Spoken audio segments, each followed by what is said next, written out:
എൻ്റെ ഇൻസ്റ്റാ പേജിൽ എൻ്റെ ലൈവ് അല്ലേ ഇന്ന് ഞാൻ റിപ്ലൈ കൊടുക്കാമെന്ന് വരുന്ന ആളെ എനിക്കൊട്ട് നേരം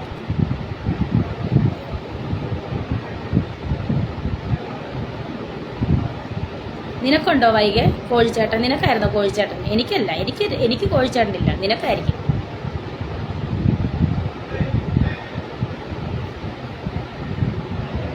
അതല്ല ഞാൻ പറഞ്ഞത്, ലൈവിൽ വന്ന ഞാൻ ഒരൊറ്റ കാര്യം പറയണേ, എനിക്ക് ഈ നെഗറ്റീവ് കമൻസിന് മറുപടി കൊടുക്കാൻ ഒരു സമയവും ഇല്ല, ഞാനൊട്ട് കൊടുക്കത്തുമില്ല. മീഷോ ആപ്പിൽ നിന്ന് ഒരു ഡ്രസ്സ് എടുത്തെന്ന് പറഞ്ഞാൽ ഇത്ര വലിയ പുച്ഛിക്കാനോ തള്ളാനോ ഒന്നുമില്ല. ഞാൻ പിന്നെയും ഞാൻ പറയാം, എൻ്റെ കെട്ടിയവൻ അമേരിക്കയ്ക്ക് പോയ ആളല്ല, ഞാൻ വേറൊരുത്തരെ കണച്ചാക്കിനെ കെട്ടിയിട്ടുമില്ല, കേട്ടല്ലോ. അപ്പം ഞാൻ മീഷോയിൽ നിന്ന് ഫ്ലിപ്കാർട്ടിൽ നിന്ന് ഒക്കെ ഡ്രസ്സ് എടുത്തിട്ടു. ഇത് മീഷോയിൽ നിന്നാണ്, കേട്ടല്ലോ. ഇത് മീഷോയിൽ നിന്ന് എടുത്ത ഡ്രസ്സാണ്. അതിന് എനിക്കൊരു നാണക്കേടും ഇല്ല. നിനക്കൊക്കെ വൈഫൊക്കെ ഉണ്ടല്ലോ, അപ്പം നീയൊക്കെ നല്ല ഡ്രസ്സ് കേട്ടല്ലോ. ഇങ്ങോട്ട് ചൊറിയാൻ പറ്റരുതേ. ഹലോ ഗൈസ്, അപ്പൊ നമ്മൾ ഈ കണ്ടൊരു വീഡിയോ എന്താന്ന് വെച്ച് കഴിഞ്ഞാൽ, നമ്മുടെ രേണു സുധി ഇന്ന് ഇൻസ്റ്റഗ്രാം ലൈവിൽ വന്നിട്ട് ഭയങ്കര വയലന്റ് ആയിട്ടുള്ള ഒരു സംഭവമാണ് നമ്മൾ കണ്ടത്. അതിനുള്ള കാരണം എന്താന്ന് വെച്ച് കഴിഞ്ഞാൽ, രേണു സുധി ഓൺലൈനായിട്ട് ഡ്രസ്സൊക്കെ മേടിക്കുന്നുണ്ട്. അതിൽ മീഷോയിൽ നിന്നോ മറ്റോ ഡ്രസ്സ് വാങ്ങി അതിനെക്കുറിച്ച് ആരോ ഒരു ബാഡ് കമന്റോ മറ്റോ പറഞ്ഞു. അതിന്റെ ഒരു പ്രതികരണമാണ് ആ ഒരു ഇൻസ്റ്റഗ്രാം ലൈവിലൂടെ നമ്മൾ കണ്ടത്. അപ്പൊ സത്യം പറഞ്ഞാൽ ഇൻസ്റ്റഗ്രാമിൽ ലൈവ് വന്നപ്പോൾ ഒരുപാട് ആൾക്കാർ എന്താ പറയാ സപ്പോർട്ട് ചെയ്ത് കമന്റ് ഇടുന്നുണ്ട്. അതുപോലെ ഒരുപാട് ആൾക്കാർ വന്ന് നെഗറ്റീവ് കമന്റ് ഇടുന്നുണ്ട്. അപ്പോൾ ഇത് കാണുമ്പോൾ രേണുവിന് ഭയങ്കരമായിട്ട് അങ്ങ് ദേഷ്യം വരുവാണ്. അവർ പറയുന്നുണ്ട് അങ്ങനെ ഇങ്ങനെയാന്നൊക്കെ കണ്ടല്ലോ, അവരുടെ ഒരു ദേഷ്യവും അവർ പറയുന്ന വാക്കുകളൊക്കെ നിങ്ങൾ എല്ലാവരും കണ്ടല്ലോ. അപ്പോൾ സത്യം പറഞ്ഞു കഴിഞ്ഞാൽ ഒരു കാര്യത്തിൽ നമ്മള് എന്താ പറയാ, നമുക്കിപ്പോ എന്താ പറയാ, ഞാനും മീഷോയിൽ നിന്ന് ഡ്രസ്സ് വാങ്ങാറുണ്ട്, ഫ്ലിപ്കാർട്ടിൽ നിന്ന് വാങ്ങാറുണ്ട്. നമുക്ക് പൈസ ഉള്ളത് പോലെ എങ്ങനെയാന്ന് വെച്ചാൽ അത് നമ്മുടെ ഇഷ്ടമല്ലേ, അതൊക്കെ ഓരോരുത്തരുടെ ഇഷ്ടമല്ലേ, എവിടെ നിന്ന് ഡ്രസ്സ് വാങ്ങണം വാങ്ങണ്ട എന്നുള്ളതൊക്കെ ഓരോരുത്തരുടെ ഇഷ്ടമാണ്. അപ്പൊ അതിനാരോ എന്തോ ഒരു ബാഡ് കമന്റ് പറഞ്ഞു, അതിനുള്ള ഒരു പ്രതികരണമായിട്ടാണ് ഈ ഒരു ലൈവിലൂടെ നമ്മുടെ രേണു എത്തിയത്. അങ്ങനെ ഈ ഒരു ലൈവിൽ വന്നു കഴിഞ്ഞപ്പോൾ ഒരുപാട് ആൾക്കാർ ഭയങ്കര വൃത്തികേടൊക്കെ ആയിട്ട് വന്നിരുന്നിട്ട് ഓരോന്നൊക്കെ പറയുന്നുണ്ട്. അപ്പൊ അതിനൊക്കെ എതിരായിട്ട് ഓരോ നെഗറ്റീവ് കമന്റിനും ഭയങ്കര ദേഷ്യപ്പെട്ടുകൊണ്ട് രേണു ഓരോരോ കമന്റുകൾ പറയുകയാണ്. സത്യം പറഞ്ഞു കഴിഞ്ഞാൽ ഈ പറയുന്ന കൊല്ലം സുധി മരിച്ചതിന് ശേഷമാണ് ശരിക്കും പറഞ്ഞു കഴിഞ്ഞാൽ രേണു സുധിയെ നമ്മള് എല്ലാവരും ശരിക്കും കാണുന്നതും അറിയുന്നതും ഒക്കെ. അതിനു മുന്നേ നമുക്ക് അറിയായിരുന്നു, ഒരു പ്രാവശ്യം സ്റ്റാർ മാജിക്കിലെ ഈ പറയുന്ന കൊല്ലം സുധിയോടൊപ്പം തന്നെ രേണുവും ആ രണ്ട് മക്കളും ഒക്കെ വന്നിട്ടുണ്ട്. അന്ന് നമ്മളെ പരിചയപ്പെടുത്തിയിരുന്നു. അതിനുശേഷം കൊല്ലം സുധി മരിച്ചതിന് ശേഷമാണ് രേണുവിന്റെ യഥാർത്ഥ എന്താ പറയാ പല ഇന്റർവ്യൂകളിലൂടെയും പിന്നെ ഇപ്പോ സോഷ്യൽ മീഡിയയിൽ ഭയങ്കരമായിട്ട് വൈറലായിട്ട് നിൽക്കുന്ന ഒരു വ്യക്തി തന്നെയാണ്. അപ്പൊ അവർക്ക് അവസരങ്ങളൊന്നും കിട്ടുന്നതിലൊന്നും ആർക്കും പരാതിയില്ല, നല്ല നല്ല അവസരങ്ങൾ കിട്ടട്ടെ. പക്ഷെ അവരുടെ ചില രീതിയിലുള്ള പെരുമാറ്റങ്ങളൊക്കെ ചില ആൾക്കാർക്ക് അങ്ങോട്ട് ഉൾക്കൊള്ളാൻ കഴിയുന്നില്ല. ഇപ്പോഴും കൊല്ലം സുധിയുടെ പേര് പറഞ്ഞാൽ ആ ഒരു ഇത് വെച്ചിട്ടാണ് ഓരോ ആൾക്കാർക്കും അവർക്ക് അവസരങ്ങൾ കൊടുക്കുന്നതും ഒക്കെ. പക്ഷെ അവർക്ക് ഭയങ്കരമായിട്ട് എന്തോ ഒരു ഇച്ചിരി അഹങ്കാരം വന്നതുപോലെ തോന്നുന്നുണ്ട്. കാരണം അവരുടെ ചില പ്രവൃത്തിയിലും ചില സംസാരങ്ങളിലും ഒക്കെ നമുക്ക് മനസ്സിലാവുന്നുണ്ട്. എന്തായാലും നമുക്ക് അവരുടെ ലൈവിന്റെ കുറച്ച് ഭാഗങ്ങളൂടെ ഒന്ന് കാണാം. അമേരിക്കയ്ക്ക് പോയേക്കുവാ സുചേട്ടൻ അല്ലേ? വരുമ്പോ തന്നെ എനിക്ക് ഡ്രസ്സ് എടുത്തു തരും. അപ്പൊ മീഷോ എന്നുള്ള ഡ്രസ്സ് നിർത്താം അല്ലേ? എടാ നീ ആരടാ എന്നെ തെറി വിളിക്കാൻ? നീ ആരടാ എന്നെ തെറി വിളിക്കാൻ? എന്താടാ നീ തെറി വിളിച്ചിട്ട് നീ എവിടെയാ പോകുന്നത്? നീ എന്നെ ഒന്ന് നേർക്ക് നേരെ വേണം. ദിനോസറിനുണ്ടായ നീ ബാക്കി എന്താ പറഞ്ഞു? നീ നേർക്ക് നേരെ വന്ന് തെറി വിളിക്കടാ. നീ നേർക്ക് നേരെ വന്ന് തെറി വിളിക്കും. നീ എന്നാ നീ ടൈപ്പല്ലേ ചെയ്യത്തുള്ളൂ. രേണു സുധിയുടെ മുഖത്ത് നോക്കി നീ തെറി വിളിച്ച് ഒന്ന് കാണട്ടെ.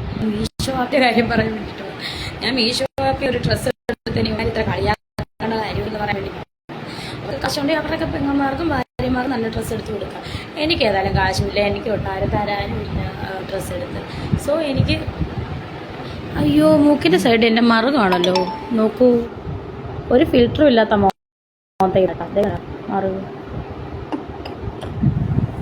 മറുകാട്ടാ. നല്ല രീതിയിൽ പറ്റിക്കുന്നതായിട്ട് തോന്നുന്നുണ്ട്. കുഴപ്പമില്ല, സുഖമാണ്. ചിരിക്ക് ചേച്ചി.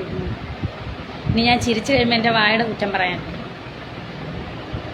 എടാ പോടാ, നീ ആരടാ അപ്പു 000. നീ ഇനി ഇതിനെ ബ്ലോക്ക് ആക്കി നോക്കി. അവനായി മീഷോക്കാരി നീ ആടാ, ഞാൻ മീഷോക്കാരിയാ.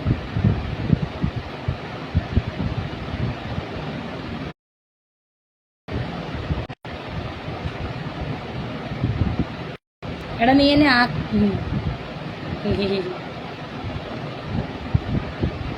അവന് വേണ്ടിയിട്ട് ചിരിക്കുക, പ്രവീണിന് വേണ്ടിയിട്ട് ചിരിക്കാൻ പറഞ്ഞു.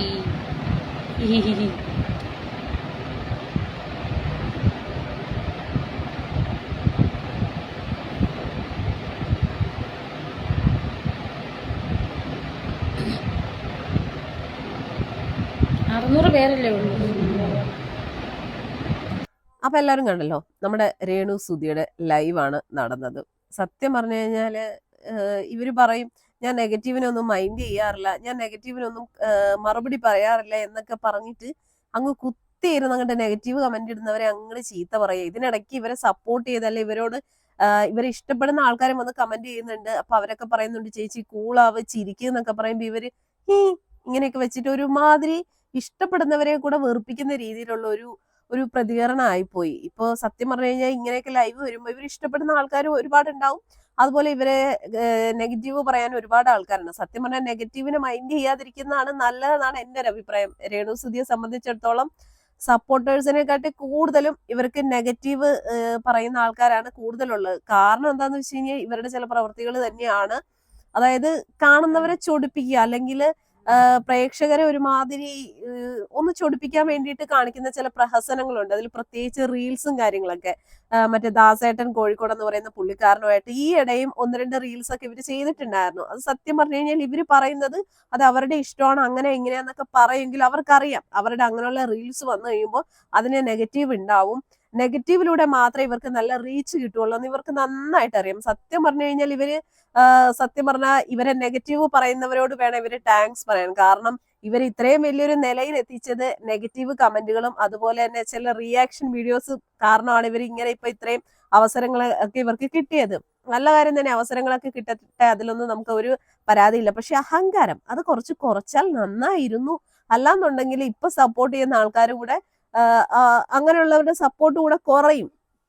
പിന്നെ എന്താ പറയാ, മീഷോയിൽ നിന്ന് ഡ്രസ്സ് വാങ്ങുന്നു അല്ലെ ഫ്ലിപ്കാർട്ടിൽ നിന്ന്, അതൊക്കെ വാങ്ങുന്നത് ഓരോരുത്തരുടെ ഇഷ്ടമാണ് അല്ലെ. അവരവരുടെ സാമ്പത്തിക സ്ഥിതി അനുസരിച്ചിട്ടായിരിക്കും ഒരു പക്ഷെ മീഷോയിൽ നല്ല ഡ്രസ്സും കാര്യങ്ങളൊക്കെ ഉണ്ടാവാം. അപ്പൊ അതുകൊണ്ടായിരിക്കും അവർ അതിൽ നിന്ന് വാങ്ങുന്നത്. അതിന് അവരെ കളിയാക്കുന്നതൊക്കെ തെറ്റാണ്. ചില ആൾക്കാരുണ്ട് കമന്റ് നെഗറ്റീവ് പറയാൻ വേണ്ടി മാത്രം കച്ചുകെട്ടിയിരിക്കുന്ന ചില അവന്മാരുണ്ട്. അവന്മാർക്കൊക്കെ ഈ ഒരു രീതിയിൽ തന്നെ മറുപടി കൊടുക്കണം. പക്ഷെ രേണു സുധിയിൽ നിന്നും നമ്മൾ ഈ ഒരു രീതിയിലുള്ള ഒരു പ്രതികരണം ഒന്നും പ്രതീക്ഷിക്കുന്നില്ല. അവര് തന്നെ പറയുന്നുണ്ട് നെഗറ്റീവ് ഞാൻ മൈൻഡ് ചെയ്യാറേ ഇല്ല എന്നൊക്കെ പറയുകയും ചെയ്യുന്നു. എന്നാ ഉള്ള നെഗറ്റീവ് കമന്റിനൊക്കെ മറുപടിയും പറയുന്നുണ്ട്. അപ്പൊ എന്തായാലും നല്ല രീതിയിലൊക്കെ മുന്നോട്ട് പോവാ. ഇപ്പൊ അവരുടെ സിനിമയുടെ ഷൂട്ടിങ്ങും കാര്യങ്ങളൊക്കെ നടക്കുന്നുണ്ട്. അതുപോലെ ഏതോ ഒരു ആൽബം ഒക്കെ വരാനുണ്ട്. അതിനൊക്കെ നല്ല എന്താ പറയാ നല്ല റീച്ചൊക്കെ കിട്ടട്ടെ. നെഗറ്റീവിലൂടെ ആണെങ്കിലും നല്ല റീച്ച് കിട്ടി ഒരുപാട് അവസരങ്ങൾ ഇനിയും അവർക്ക് കിട്ടട്ടെ. പക്ഷെ അവസരങ്ങൾ കിട്ടുന്നതോടൊപ്പം കുറച്ചൊരു അഹങ്കാരം കൂടുന്നില്ലേ എന്നൊരു സംശയം. എന്തായാലും ഇത് എന്റെ ഒരു ഒപ്പീനിയൻ ആണ് കേട്ടോ. എന്തായാലും നിങ്ങളുടെ അഭിപ്രായം എന്താണ്? രേണു സുധിയുടെ ഇപ്പോൾ ഒരുപാട് അവസരങ്ങൾ അവർക്ക് കിട്ടുന്നുണ്ട്. സിനിമയിലായിക്കോട്ടെ, ആൽബം, ആഡ് ഷൂട്ട്, അങ്ങനെയൊക്കെ ഒരുപാട് അവസരങ്ങൾ കിട്ടുന്നുണ്ട്. ഇങ്ങനെയുള്ള അവസരങ്ങൾ കിട്ടുന്ന അനുസരിച്ച് കുറച്ചൊരു ജാട കൂടുന്നില്ലേ എന്നൊരു സംശയം. നിങ്ങളുടെ അഭിപ്രായം എന്തായാലും അതൊന്ന് കമന്റ് ചെയ്യാൻ എല്ലാവരും മറക്കരുത്.